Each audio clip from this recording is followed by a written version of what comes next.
Hello students, welcome to my YouTube channel बच्चा वाला maths. आज हम करेंगे क्लास 9 के एक्सरसाइज 8.2 के क्वेश्चन नंबर 5, जो बहुत ही ज़्यादा इंपॉर्टेंट और कंफ्यूजिंग है, जिसमें स्टूडेंट बहुत फेस करते हैं। ठीक है, तो ये वाला सम्स करने के पहले तुमको एक मैं आइडिया देता हूँ कि ये सम्स में एप्लीकेशन है तुम्हारा mid point theorem of triangle.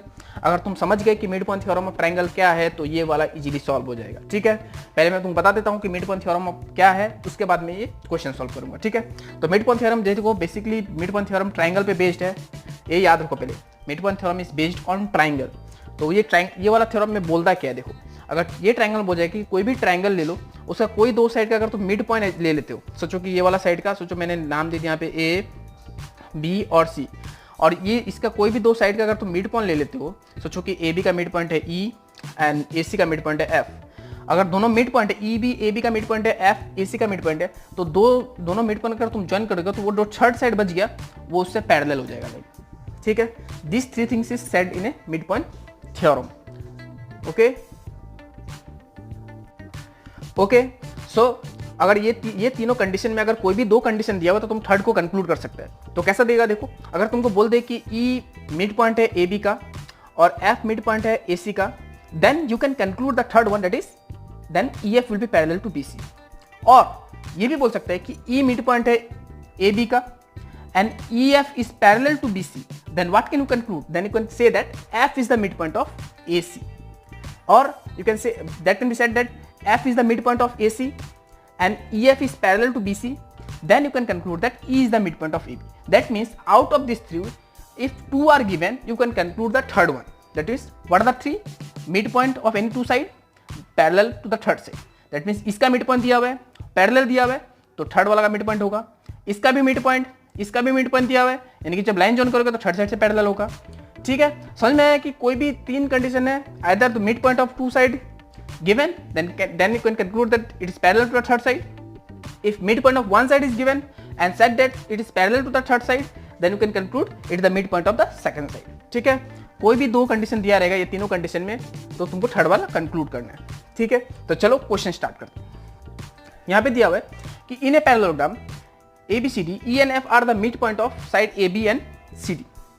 तो ये ABCD एक पैरेललोग्राम है, you can see here ABCD is a parallelogram. ठीक है, in that E and F are the midpoint of AB and CD. Okay, here because midpoint is given, midpoint theorem will be applied. By this you can recognize. Okay, तो EF इसका midpoint है। फिर क्या दिया हुआ है, देखो, so that the line AF and EC in trisect BD, तो उसके बाद EF को ज्वाइन किया, ठीक है, एंड EC को भी ज्वाइन किया। ये क्वेश्चन में बोला है ज्वाइन करेगा तभी ट्राइसेक्ट, और तो जो BD को ट्राइसेक्ट कर रहे हैं, ट्राइसेक्ट का मतलब होता है, बाइसेक्ट का मतलब होता है two equal parts. In that manner trisect means three equal parts. That means ये वाला लाइन और ये वाला लाइन, इसको थ्री इक्वल पार्ट में डिवाइड करें। जो इक्वल पार्ट क्या है, DP, PQ एंड BQ, यानी कि तुमको प्रूफ करना है DP equal to PQ equal to BQ। ये ट्राइसेक्ट है, समझ में आया। और इसमें मिड पॉइंट थ्योरम अप्लाई करना है। तो उसके पहले एक चीज तुमको बता दूं कि इसमें एक चीज और तुमको याद रखना है कि देखो इसमें क्या एप्लीकेशन होगा। सोचिए कि हम तुमको बता दिए कि एक पैरेललोग्राम है, ठीक है, पैरेललोग्राम का तुमको पता है कि ऑपोजिट साइड पैरेलल होता है। तो अगर हम बोले कि ये पैरेललोग्राम है, तुमको let me zoom this figure. Yes, suppose this is a parallelogram. अगर पैरेललोग्राम का ऑपोजिट साइड पैरेलल होता है, दैट मींस इफ ये पैरेललोग्राम है तो मैं बोल सकता हूँ AB पैरेलल CD है। ठीक है, अगर AB पैरेलल CD है तो एक और चीज याद रखो कि FC भी पैरेलल होगा EB का। That means if two lines are parallel, then if you take any point on that line, कोई भी पॉइंट वो लाइन पे ले लो, तो वो जो पॉइंट शॉर्टर, अगर शॉर्टर भी बनता है, that shorter line is also parallel to the this whole line also you can take, और EB also you can take parallel to FC। Okay, और you can here also you can see, that means you can say like this also, you can say FC is parallel to AB, or you can see say A is parallel to DF, or you can see say EB is parallel to CD। that means दो line parallel होगा तो उसमें कोई भी point होगा, वो भी point either shorter या longer, that is not matter, will be parallel to that. Just to remember that. Okay, then let's proceed.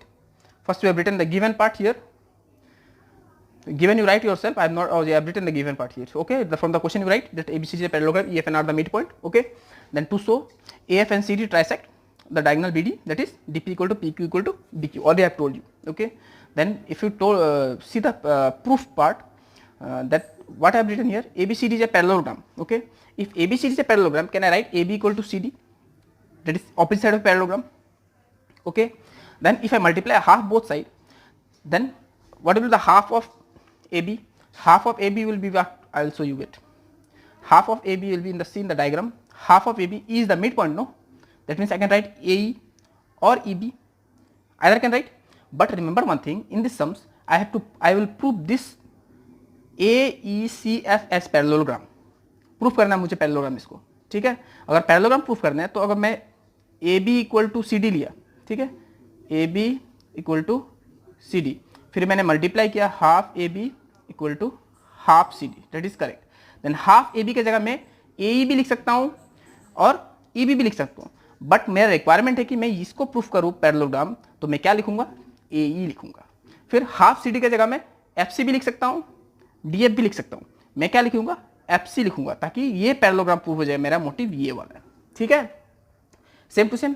तो चलो मैं लिखता हूँ यहाँ पे क्या लिखा मैंने लिखा half AB equal to half CD, AE equal to FC, equation 1. Okay. In the same manner if I see, you know that in a parallelogram opposite sides are parallel, so AB will be parallel to CD. As I told you, AB parallel होगा CD से. अगर AB parallel हुआ CD से, यहाँ पे देखो, अगर AB parallel हुआ CD से, then क्या इसमें हम AE parallel to FC नहीं लिख सकते हैं? जो मैं तुमको बताया है कि line parallel, if two lines are parallel, then any point on that parallel lines, if maybe shorter or longer, will be parallel to each other. Okay? तो यहाँ पे AE भी parallel FC से होगा, ठीक है. तो यहाँ पे क्या लिखा मैंने, AB parallel CD, opposite side of parallelogram are parallel, therefore AE parallel BC by midpoint theorem. Okay. Then I mark this equation 2. From 1 and 2, I know if in a quadrilateral one pair of opposite sides are equal and parallel, then it is a parallelogram. So I can conclude that AECF is a parallelogram. I have proved this one as AECF is a parallelogram. Okay. If it is a parallelogram, अगर ये parallelogram है, देखो यहाँ पे अभी क्या करूंगा मैं, अगर ये पैरेललोग्राम है तो इसका भी ऑपोजिट साइड पैरेलल होगा ना और इक्वल होगा ना, तो कौन सा साइड में लूंगा पैरेलल, यानी कि ये इससे पैरेलल होगा, ठीक है. अगर ये इससे पैरेलल है तो FB भी पैरेलल CQ से होगा, क्योंकि अगर पूरा लाइन पैरेलल है तो उसका कोई पार्ट, स्मॉलर पार्ट उस पे अगर रहेगा, net that on the line only, हाँ, that on the line will be parallel. Just will use that's why I am showing you. Okay. If this is a parallelogram, that means AF parallel to EC, that means I can write FB parallel to CQ. In the same manner, I can also write, if these two lines are parallel, that is AF and EC, then I can also write AP parallel to EQ. Yes, hope you understood. So let us take a triangle first. First I will take this triangle. First I will take either I can take ABD or I can take DQC. Okay, so I will take a triangle first. I will show you. So I have taken a triangle DCQ.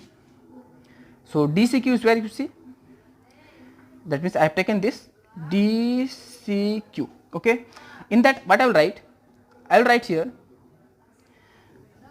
in this DCQ, I will write PF parallel CQ. I can write because already I know that AF parallel to C.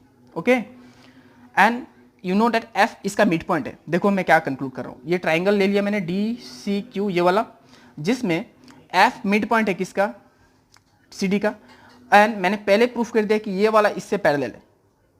कौन सा, देखो फिर से बता देता हूँ, F mid point है इसका and PF is parallel to CQ. तो मैं फिर से मिड पॉइंट थ्योरम में आऊँ. एक ट्राइंगल में अगर एक पैरेलल दिया हुआ है, थर्ड साइड से पैरेलल दिया हुआ है और एक मिड पॉइंट दिया हुआ है, तो क्या मैं कंक्लूड नहीं कर सकता कि P भी इसका मिड पॉइंट है? कर सकता हूँ ना. तो चलो मैं इसमें करता हूँ. पहले मैंने ट्राइंगल ले लिया, ठीक है, फिर PF पैरेलल CQ लिख लिया, सिंस AF पैरेलल AC है और F और Q उस पर लाई कर रहे हैं, ठीक है, तो भी parallel. Therefore by mid point theorem what can do, F is the mid point of DC. By midpoint theorem you write here this one, huh? You write here midpoint theorem, therefore P is the midpoint of DQ. I can write by midpoint theorem. Okay, by midpoint theorem, that means if P is the midpoint of DQ, they can see in the diagram. If P is the midpoint of DQ, that means DP equal to PQ. Yes or no? Yes, they have written here. DP equal to PQ. Okay. In the same manner, take the another triangle below. Which is the triangle? You see, this triangle. That is ABP. इसमें भी देखो ये पूरा ये parallelogram था, ये पूरा का पूरा पैरेलल है, यानी कि इसका ये वाला पार्ट भी इससे पैरेलल होगा ना भाई, और ये वाला पार्ट ऑलरेडी मिड पॉइंट है इसका, यानी कि ये पैरेलल दिया हुआ है और ये मिड पॉइंट दिया हुआ है, यानी कि ये वाला मैं कंक्लूड कर सकता हूँ इसका मिड पॉइंट है। ठीक है, तो चलो सिमिलरली करना है जैसे नीचे किया वैसे ही। ठीक है, तो plane triangle ABP, AP parallel EQ, since A parallel AC है और ये दोनों पॉइंट उस पर लाई कर रहे हैं। ठीक है, therefore E is the mid point of AB by mid point theorem, because parallel दिया हुआ है, और सॉरी ये नहीं, E is the mid point ये दिया ही हुआ है। ठीक है, ये this is given, okay this is given, so parallel and one midpoint is given, that by midpoint theorem I can conclude that second वाला भी midpoint है, यानी Q is the midpoint of MP, और Q midpoint है BP का, then you can see in the diagram ये Q midpoint है BP का, that means PQ equal to BQ. Yes, I have written here.